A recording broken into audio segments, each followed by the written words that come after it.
Hi everyone. This will be the third year that we have produced a video and template letters on return to school for parents. I've included the links to the other two videos which were released in August 2020 and August 2021 should you wish to review them again. To recap, the video in August 2020 covered the following topics. 1. Contact tracing. 2. Face coverings. 3. Temperature checking. And 4. Isolation and detention of children who are suspected cases of COVID-19. While the video in August 2021 covered the following topics. 1. The rights of a school to ask whether your child has been vaccinated against COVID-19. 2. To require your child's temperature to be checked each day as a condition of admission. 3. The age at which a child can provide consent to medical treatment without parental knowledge or consent. 4. Whether it would be possible to make mandatory in law the COVID-19 vaccine for children in schools. 5. Whether one parent or two parent consent is required for medical treatment for your child. 6. What is informed consent? And 7. Can your child's school require that they be tested for COVID-19 using a PCR test if they are a close contact? So this year's video will cover the following topics. 1. Current COVID-19 school policies, including the requirement to complete a return to school health form for your child. 2. Vaccines in schools. This will include whether the school can ask if your child has been vaccinated against COVID-19 and also whether parents can be refused entry to information evenings depending on their COVID-19 vaccination status. And 3. Social, personal and health education, also called SPHE, and Relationship and Sexuality Education, also called RSE. So the first area we will look at is current COVID-19 policies in schools. You can locate all material published by the Department of Education through a search on gov.ie. You will note that the results from the Department of Education state that this department has released 1,532 publications to date. This is the location where you will find updated information on COVID-19 or sex education or basically anything else that is mandated or recommended directly by the Department of Education. The last entry for COVID-19 was on the 25th of February 2022. I do not expect that this guidance note will be updated any further before the return to school this year, so we will use this as the guidance for return to school in September 2022. Firstly, this guidance note applies to primary school, secondary school and special needs schools and confirms that from the 28th of February 2022, all restrictions are to be removed and schools should resume normal school routines and normal teaching and learning activities. In particular, this guidance note states the following. It is no longer a requirement for staff or students to wear a face covering in school. The wearing of face coverings on school transport will no longer be mandatory but will continue to be advised. Where schools implemented staggered drop-off or pick-ups or breaks, these are no longer necessary. There is no requirement to restrict visitors to schools, and schools should revert to normal arrangements for visitors.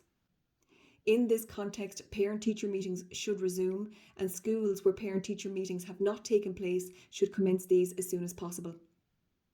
Schools no longer need to request staff or students to complete a return to work form or a return to school form after school holidays or breaks.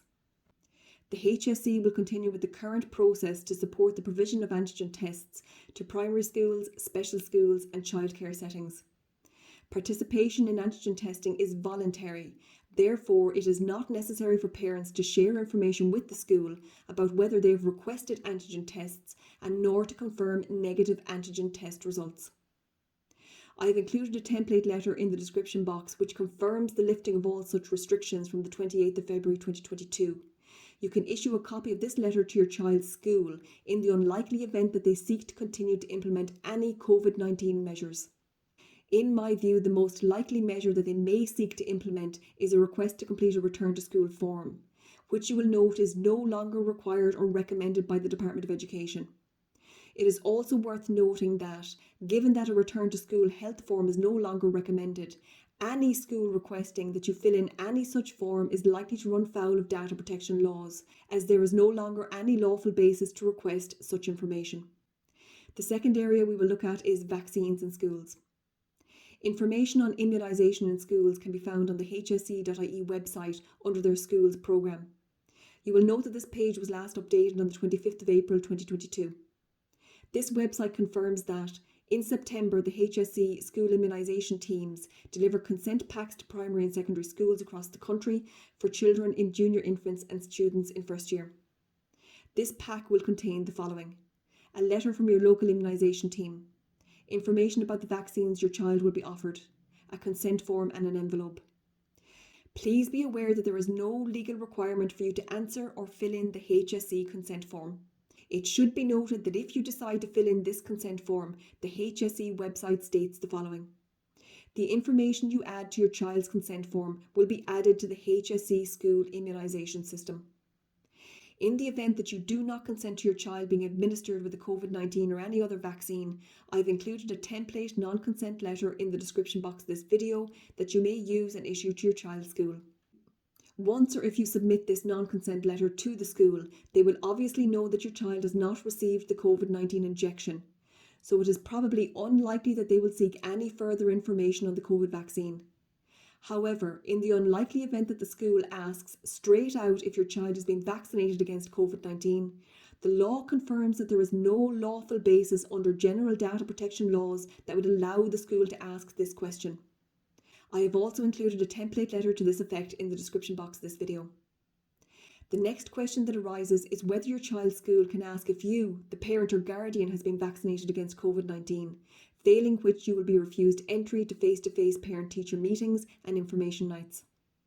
Once again, the law confirms that there is no lawful basis under general data protection laws that would allow the school to ask this question or refuse you entry on the basis of a refusal to answer this question. Again, I have included a template letter to this effect in the description box of this video. The final question I will deal with under this topic is a question that I covered last year, but given its importance I want to cover it again. The question is, at what age can a child provide consent to medical treatment without parental knowledge or consent? So when we talk about the age of consent for minors, the relevant piece of legislation is Section 23 of the Non-Fatal Offences Against the Person Act 1997. Which provides that a person over the age of 16 years can give consent to surgical, medical or dental treatment without needing to obtain consent from their parents or legal guardian. So the first thing to note is that if your child is over the age of 16 years, they may be approached in the school or by their GP to see if they want the COVID-19 vaccine. So you should ensure that your child is educated on the risks versus the benefits of this vaccine, ensure they are aware that they may be approached while in school, and ensure that they know that the vaccine is not mandatory regardless of what they are told by the school or healthcare provider. The law with regard to children under the age of 16 is a little less straightforward in this country. I say this given guidance issued by the HSE in their National Consent Policy version 1.3, which at part 2 deals with children and minors and confirms that the age of consent with respect to surgical, medical or dental treatment is 16 years of age. However, this policy goes on to state that a mature minor, so this is a child under the age of 16 years with no lower age limit, who is considered by the healthcare provider to have sufficient understanding and intelligence to enable that child to understand what is being proposed, can give consent to their own medical treatment without parental knowledge or consent. The HSE consent policy goes on to state that the concept of mature minor is accepted in many other jurisdictions such as Northern Ireland, Scotland, New Zealand, Australia and Canada. With regard to children under the age of 16 years, I would again advise that you ensure that your child is educated on the risks versus the benefits of this vaccine, ensure they are aware that they may be approached while in school, and ensure that they know the vaccine is not mandatory. With regard to children under the age of 16 years, I would also advise that you send both your child's school and their GP a non-consent form advising that you do not consent to the COVID vaccine being given to your child without your prior written consent, and confirming that your child does not have the maturity, understanding or intelligence to give informed consent without parental involvement, and that in this regard, should a decision be made by the school or healthcare provider that your child is considered a mature minor, that you shall hold them personally liable for loss, damage, injury and interference with your constitutional rights to safeguard the welfare of your child. The third and final area that we will consider in this video is Social, Personal and Health Education, also called SPHE, and Relationship and Sexuality Education, also called RSE.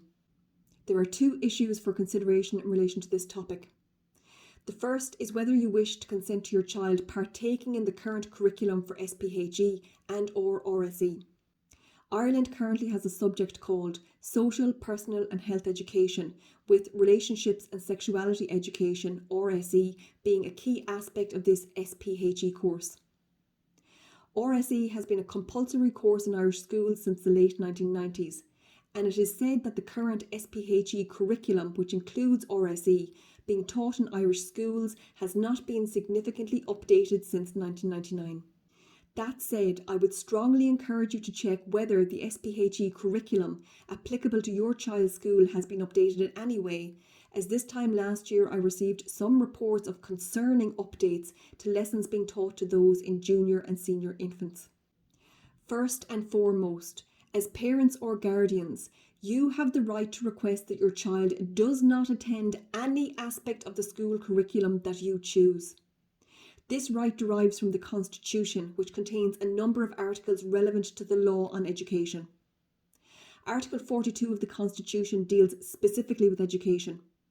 Other articles also have a bearing on education law, in particular the articles dealing with the family and religion.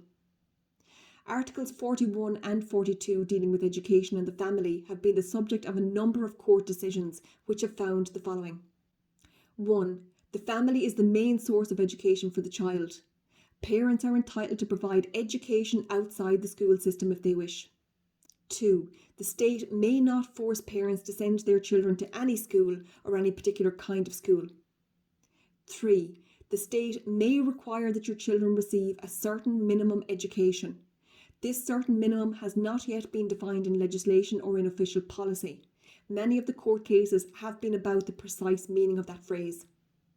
And 4. The state is obliged to provide free primary education. This means up to the age of 18 years. In relation to minimum education, the Education Welfare Act 2000 does not give a definition of minimum education. However, it does allow the minister to set a prescribed minimum education.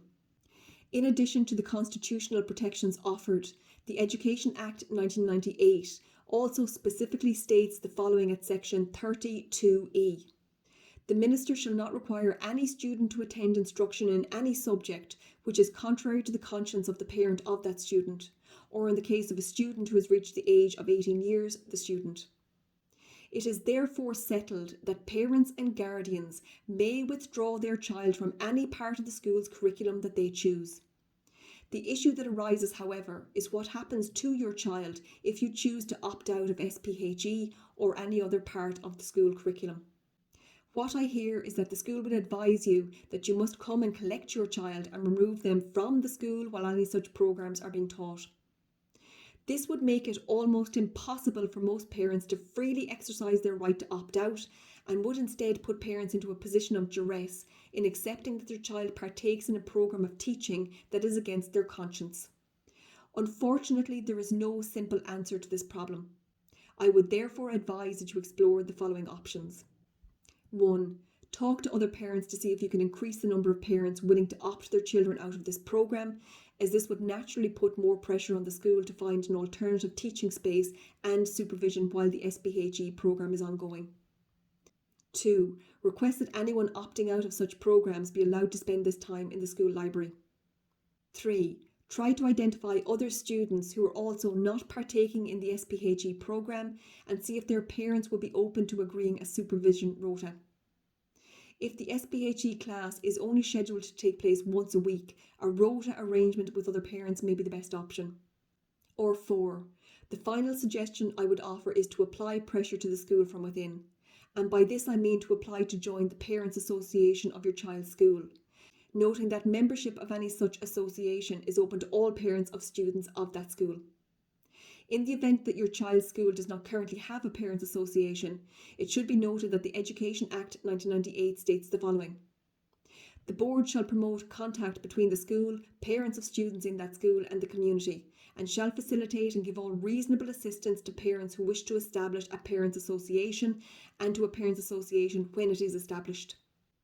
I have included a template letter in the description box that you may use if you wish to request that your child opt out of SPHE, including RSE, and also asking that the school make reasonable accommodations to facilitate any such opt-out request. The second issue I wish to address in relation to SPHE and RSE is the fact that there is currently an open public consultation on the new draft SPHE and RSE curriculum for junior cycle. This consultation opened on the 18th of July and will close on the 18th of October 2022. During this time, it is open to anyone to make a written submission on the new proposed curriculum. The desire to review SPHE and RSE curriculum has been ongoing for several years and in fact commenced in April 2018 when the National Council for Curriculum and Assessment were asked to undertake a major review of relationships and sexuality education in primary and post-primary schools to ensure that it was fit for purpose in modern Ireland. In December 2019, the NCCA published a report of its review. The NCCA subsequently established two subject development groups, one for primary and one for secondary schools, to oversee the development of guidance materials for schools. The first curriculum to be redeveloped was the Junior Cycle SPHE short course. This draft document was published in July 2022, and it is this document that is the subject of a consultation phase until the 18th of October 2022. So, what does the new curriculum cover? Well, it covers topics ranging from bias, inequality or exclusion to development of emotional resilience and addiction. In relation to relationships and sexuality in particular, it includes topics like healthy, unhealthy and abusive relationships, human sexuality and gender identity, consent, the importance of safer sexual activity including contraception, and the influence of digital media including pornography and the sharing of digital images online. I've included a link in the description box to the updated proposed curriculum so that you can review it in full. In relation to the proposed curriculum, in particular, I wish to draw your attention to the following. Under Expectations for Students Strand 1, Understanding Myself and Others, it states that students should be able to appreciate that sexual orientation, gender identity and gender expression are core parts of human identity and that each is experienced along a spectrum. Reflect on gender equity and how gender stereotypes impact on expectations, behaviours and relationships. Discuss experiences, situations of bias, inequality or exclusion based on race, ethnicity, gender and sexual orientation and devise ways to create more inclusive environments. Under Expectations for Students, Strand 3, Relationships and Sexuality, it states, explore human sexuality, what it means, how it is expressed, what healthy sexual expression might look like, and the difference between sexuality and sexual activity. Discuss the values, behaviours and skills that help to make, maintain and end relationships respectfully. Investigate the influence of digital media, in particular the influence of pornography on young people's understanding, expectations and social norms in relation to sexual expression. The next section I would like to draw your attention to is Appendix 2, Glossary of Key Terms for SPHE. This glossary includes terms such as cisgender, gender expression, gender identities, heterosexism, homophobia and transphobia, LGBTQI+, spectrum of sexual orientations. To my mind, the draft new course curriculum is nothing short of ideological poison, which seeks to subvert your good nature as a human being in order to indoctrinate your children into a world of delusion and servitude. The academic literature supporting these ideas has been carefully studied and accurately interpreted by many public intellectuals, including James Lindsay. And in places like the state of Florida, Governor Ron DeSantis has gone so far as to ban teaching gender and queer theory to primary school children. And it must also be said that this move was overwhelmingly supported by families in Florida. I would strongly encourage you to review the draft junior cycle short course curriculum and submit your views through the consultation process. With respect to the consultation, you can either fill out the SPHE Parent Guardian Feedback Survey directly through the NCCA website, or alternatively you can write your own submission and email it to sphedevelopments@ncca.ie. I've included a link in the description box to the relevant page on the NCCA website. For your convenience, we have drafted a submission that you may submit to the NCCA expressing your disagreement with the proposed draft junior cycle short course curriculum. So to recap, At the link in the description box, I've included the following template letters. 1. A letter confirming that all COVID-19 restrictions were lifted as of the 28th of February 2022, including face masks, social distancing, and the requirement to complete a return to school health form. 2. A letter confirming that you do not consent to your child being administered with the COVID-19 or any vaccine, and also confirming that your child should not be considered a mature minor. 3. A letter confirming that the school may not ask if your child has been vaccinated against COVID-19. 4. A letter confirming that the school may not ask if a parent or guardian has been vaccinated against COVID-19. 5. A letter requesting that your child opt out of SPHE, including RSE, and also asking that the school make reasonable accommodations to facilitate any such opt-out request. And 6. A submission that you can make to the NCCA expressing your disapproval for the new updated junior cycle short course curriculum. Please forward this video or template letters to any other parents or guardians who may find the information in this video useful. Thanks for listening.